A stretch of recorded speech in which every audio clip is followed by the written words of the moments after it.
नमस्कार और हमारी आज की इस खास चर्चा में स्वागत है। नमस्कार। आज हम एक ऐसी तमिल फिल्म पर नजर डाल रहे हैं जो रिलीज होने के 3 दशक से भी ज्यादा समय बाद फिर से सिनेमा घरों में हलचल मचा रही है। कैप्टन प्रभाकरन। जी हाँ, बिल्कुल। ये फिल्म असल में 1991 में अगर तारीख सही याद है तो 14 अप्रैल को रिलीज हुई थी और अब इतने सालों बाद तमिलनाडु में दोबारा रिलीज हुई है। ये अपने आप में काफी दिलचस्प है। हाँ, और ये कोई अचानक से नहीं हुआ है। ये जो रिलीज है ये दिवंगत अभिनेता और फिर बाद में राजनेता बने विजयकांत जी की 73वीं जयंती जो 25 अगस्त को है और उसके सम्मान में की गई है। बिल्कुल। और एक कमाल का संयोग भी है। देखिए, कैप्टन प्रभाकरन उनके जबरदस्त फिल्मी सफर की 100वीं फिल्म थी। बिल्कुल, 100वीं फिल्म। ये किसी भी एक्टर के लिए बहुत बड़ा, आप कह सकते हैं, मील का पत्थर होता है और विजयकांत तो उस समय तमिल सिनेमा के बहुत बड़े स्टार थे। हाँ, तो हमारे पास आज एक लेख है जो इसी रिलीज और उस पर जो दर्शकों की प्रतिक्रियाएं आ रही हैं उसका ब्यौरा देता है। जी। तो आज हमारी कोशिश यही समझने की है कि आखिर 34 साल पुरानी इस एक्शन फिल्म में ऐसा क्या जादू है, क्या बात है जो आज भी दर्शकों को खींच रही है। क्या ये सिर्फ नॉस्टैल्जिया है, पुरानी यादें, या फिल्म में कुछ ऐसा है जो आज भी रेलेवेंट लगता है? हाँ, ये अच्छा सवाल है। चलिए इसी की तह तक चलते हैं। शायद शुरुआत फिल्म की कहानी और उसके कॉन्टेक्स्ट से करनी चाहिए। जानना जरूरी है कि ये किस तरह की फिल्म थी। हाँ, बिल्कुल। तो कैप्टन प्रभाकरन की कहानी एक बहुत ही ईमानदार और जांबाज भारतीय वन सेवा इंडियन फॉरेस्ट सर्विस IFS अफसर प्रभाकरन के इर्द गिर्द घूमती है। विजयकांत ने निभाया था ये रोल। हाँ, विजयकांत ने। और उनका मिशन है वीरभद्र नाम के एक खूंखार कुख्यात चंदन तस्कर को पकड़ना। विलन का रोल मंसूर अली खान ने किया था, बहुत यादगार तरीके से। जी, और जैसा अक्सर ऐसी फिल्मों में होता है, हीरो एकदम आदर्शवादी, कानून का रखवाला और विलन उतना ही क्रूर, उतना ही ताकतवर। लेकिन कहानी में एक और परत थी, है ना? हाँ, बिल्कुल। प्रभाकरन का ये मिशन सिर्फ उनकी ड्यूटी नहीं थी, वीरभद्रन से उनका कुछ पुराना पर्सनल हिसाब भी था।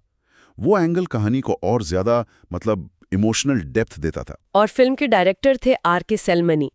वो 90s में अपनी एक्शन और थ्रिलर फिल्मों के लिए काफी जाने जाते थे।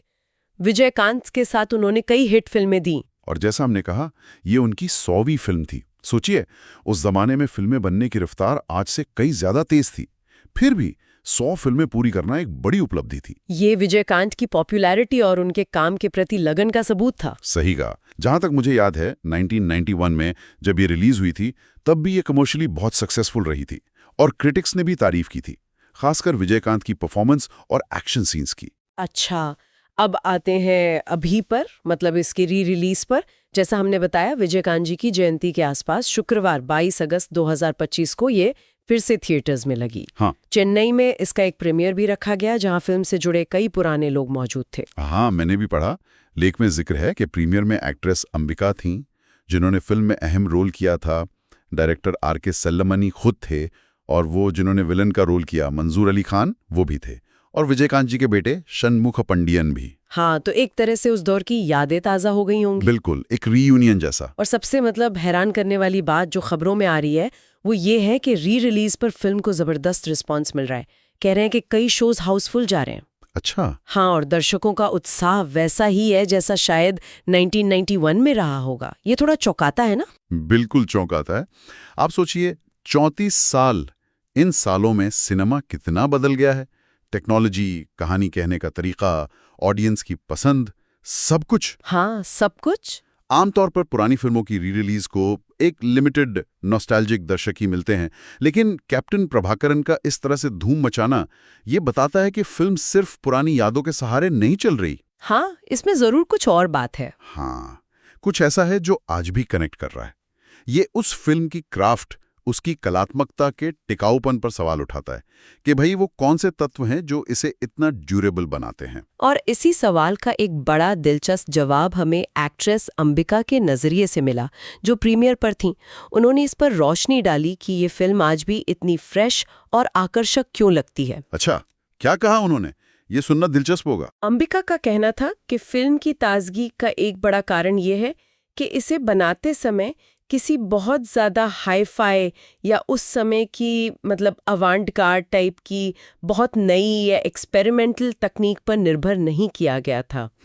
उन्होंने एक बहुत अच्छा उदाहरण दिया। कैसा उदाहरण? उन्होंने बताया आज जिन तरह के एरियल शॉट्स या ऊंचाई से लिए जाने वाले सीन के लिए हम आसानी से ड्रोन यूज कर लेते हैं, वैसे शॉट्स उस जमाने में भारी भरकम क्रेन की मदद से लिए गए थे। ये बात सही है। ये उस दौर की फिल्म मेकिंग की असलियत दिखाता है। बिल्कुल। क्रेन ऑपरेशन अपने आप में मुश्किल काम था, खासकर मुश्किल लोकेशंस पर। आज के ड्रोन जैसा आसान और फुर्तीला नहीं था वो। सही। अंबिका ने इसी बात को आगे बढ़ाया और कहा कि फिल्म बहुत रॉ और रियल लगती है। मतलब उसमें एक तरह का खुरदुरापन है, एक असलियत का एहसास है। रॉ और रियल। उन्होंने कहा कि ये बात आज के दौर में शायद ज्यादा अपील कर सकती है, जहां ज्यादातर फिल्में स्टूडियो में ग्रीन स्क्रीन पर शूट हो जाती हैं और कंप्यूटर ग्राफिक्स यानी सीजी का बहुत ज्यादा इस्तेमाल होता है। यहाँ अंबिका एक बहुत ही महत्वपूर्ण पॉइंट उठा रही हैं, सीजी यानी कंप्यूटर ग्राफिक्स, जिससे कंप्यूटर से काल्पनिक सीन या इफेक्ट्स बनाते हैं। आजकल की ज्यादातर बड़ी फिल्मों की तो जान है ये। हाँ बिल्कुल। अंबिका असल में आजकल के फिल्म मेकिंग ट्रेंड पर कमेंट कर रही हैं, परफेक्शन और पॉलिश पर जरूरत से ज्यादा जोर। आज सब कुछ इतना स्मूथ, इतना परफेक्ट दिखाने की कोशिश होती है कि कई बार वो बनावटी सा लगने लगता है। तो क्या आपको लगता है कि दर्शकों को अब ये परफेक्शन थोड़ा उबाऊ लगने लगा है? क्या वो उस पुरानी रॉनेस को मिस कर रहे हैं? ये एक बड़ा सवाल है जो ये री रिलीज सामने लाती है। हो सकता है कि ये उस दौर की फिल्म मेकिंग के सीधे सच्चे अंदाज के लिए एक तरह का नॉस्टैल्जिया हो, ये भी मुमकिन है। हाँ। लेकिन ये भी हो सकता है कि दर्शक आज की बहुत ज्यादा पॉलिश्ड, कभी-कभी थोड़ी बेजान सी लगने वाली फिल्मों से हटकर कुछ ज्यादा ऑथेंटिक, ज्यादा जमीनी अनुभव चाहते हो। ऑथेंटिसिटी मतलब असलियत की चाहत शायद बढ़ रही हो। लेकिन एक सवाल ये भी उठता है कि क्या ये रॉ और रियल वाली बात आज के उन युवा दर्शकों को थोड़ी अटपटी नहीं लगेगी, जो high definition super smooth visuals देखने के आदी हैं? उन्हें शायद ये पुरानापन लगे। हाँ, ये भी एक वाजिब पॉइंट है। बिल्कुल, एक दर्शक वर्ग ऐसा होगा जिसे आज के स्टैंडर्ड के हिसाब से फिल्म की टेक्निकल क्वालिटी शायद कम लगे। लेकिन यहाँ दो बातें हैं। क्या? पहली, कहानी और इमोशंस अक्सर टेक्नोलॉजी पर भारी पड़ते हैं। अगर कहानी में दम है, पकड़ है, तो दर्शक टेक्निकल चीजों को नजरअंदाज कर देते हैं। ये तो है। और दूसरी बात, कभी-कभी जो पुराना होता है ना, वही नया लगने लगता है।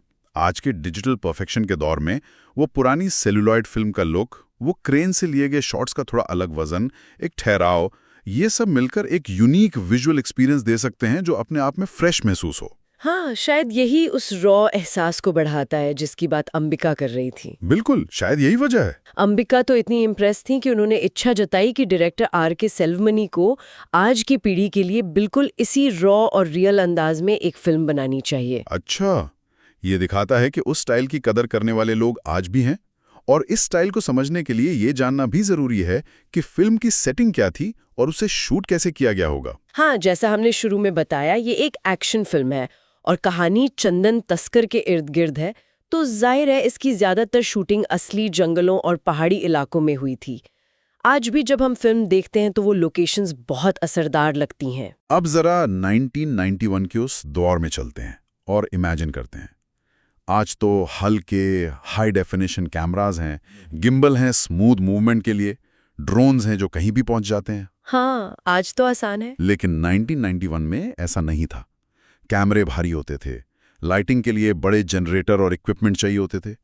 इन सब चीजों को घने जंगलों और ऊबड़-खाबड़ पहाड़ी रास्तों पर ले जाना ही अपने आप में एक बड़ा चैलेंज रहा होगा। सोच कर ही मुश्किल लगता है। सिर्फ सामान ले जाना ही नहीं, वहां एक्शन सीन शूट करना, बाप रे। बिल्कुल, एक्शन कोरियोग्राफी भी उस माहौल के हिसाब से करनी पड़ी होगी।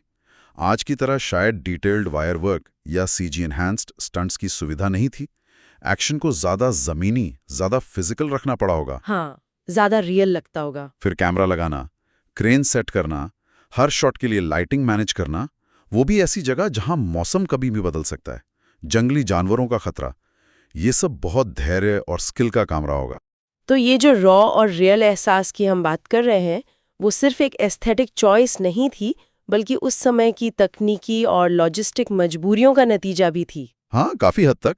लेकिन यही डायरेक्टर और सिनेमेटोग्राफर की कला दिखती है कि उन्होंने उन मुश्किलों को ही फिल्म की ताकत बना दिया। सही कहा। उस मुश्किल शूटिंग का नतीजा शायद स्क्रीन पर एक खास किस्म की एनर्जी और असलियत के रूप में दिखता है, जिसे आज स्टूडियो में रिक्रिएट करना मुश्किल है। दर्शक शायद अनजाने में ही पर्दे पर दिख रही उस मेहनत और ऑथेंटिसिटी से जुड़ जाते हैं। ये वाकई एक दिलचस्प पहलू है और इस री रिलीज के साथ भविष्य की एक संभावना भी जुड़ गई है। अच्छा, क्या संभावना?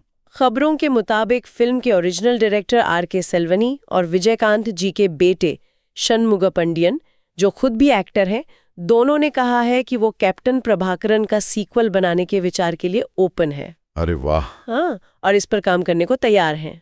अच्छा, ये तो बड़ी घोषणा है। एक क्लासिक और बेहद सफल फिल्म का सीक्वल बनाना हमेशा एक दोधारी तलवार होता है। एक तरफ तो जबरदस्त उम्मीदें होती हैं, एक बना बनाया फैन बेस होता है, और दूसरी तरफ ओरिजिनल फिल्म की लेगेसी का भारी बोझ होता है। तुलना होना तो लाजमी है, और यहाँ तो सबसे बड़ी चुनौती ये है कि मूल फिल्म के हीरो विजयकांत जी अब हमारे बीच नहीं है। हाँ, ये सबसे बड़ी मुश्किल है। कैप्टन प्रभाकरन का किरदार उनसे इस कदर जुड़ा हुआ है कि किसी और को उस रोल में इमेजिन करना भी मुश्किल है।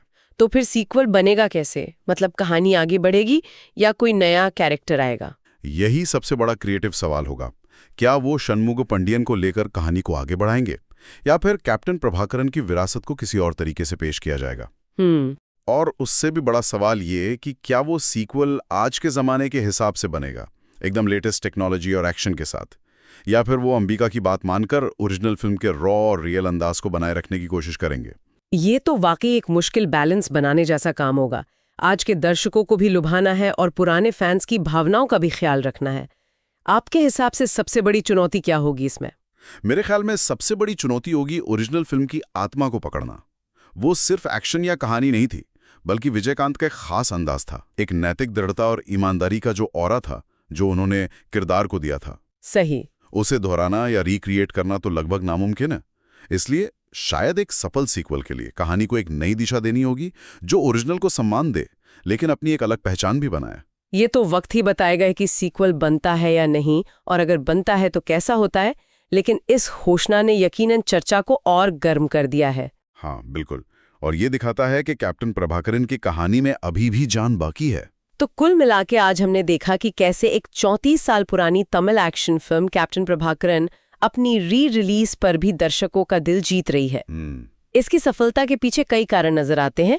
विजयकांत का वो आइकॉनिक किरदार और दमदार अभिनय, कहानी कहने का जमीनी और वास्तविक अंदाज, उस दौर की प्रैक्टिकल फिल्म मेकिंग तकनीक जिसने शायद अनजाने में ही एक रॉ ब्यूटी पैदा की, और हो सकता है आज के दौर में उस असलियत की बढ़ती हुई कद्र। और ये तथ्य कि इतने सालों बाद भी इसे इतनी गर्मजोशी से अपनाया जा रहा है, ये साबित करता है कि कुछ कहानियां और किरदार समय की कसौटी पर खरे उतरते हैं। टेक्नोलॉजी आती जाती रहती है, विजुअल ट्रेंड्स बदलते रहते हैं, लेकिन एक अच्छी कहानी, मजबूत किरदार और भावनाओं को छूने की क्षमता शायद हमेशा रिलेवेंट रहती है। हाँ, साथ ही इसके सीक्वल की संभावना एक दिलचस्प सवाल छोड़ जाती है कि क्या इस विरासत को सफलतापूर्वक आगे बढ़ाया जा सकता है। जी, और अंत में एक विचार जो इस पूरी चर्चा से उभरता है, वो ये कि कैसे अलग अलग दौर की फिल्में अपनी उस समय की तकनीक और सौंदर्य बोध के साथ आज भी हमें कुछ नया सिखा सकती हैं या एक अलग तरह का अनुभव दे सकती हैं। ये फिल्में जैसे कैप्टन प्रभाकरन अनजाने में ही आज के सिनेमा बनाने के तरीकों को चुनौती देती हैं, जो अक्सर टेक्नोलॉजी, स्पेशल इफेक्ट्स और एक खास तरह के परफेक्शन पर बहुत ज्यादा निर्भर करती हैं। ये हमें सोचने पर मजबूर करता है। हाँ, कि आखिर वो कौन से बुनियादी तत्व हैं। क्या वो कहानी का ढांचा है, किरदारों की गहराई है, इमोशंस का सच्चा चित्रण है, या बनाने वाले का जुनून और नजरिया है, जो कुछ फिल्मों को वक्त और तकनीक की सीमाओं के पार ले जाकर अमर बना देते हैं। शायद ये महज मनोरंजन से बढ़कर सिनेमा की स्थायी शक्ति का सवाल है। इस पर सोचना वाकई रोचक होगा।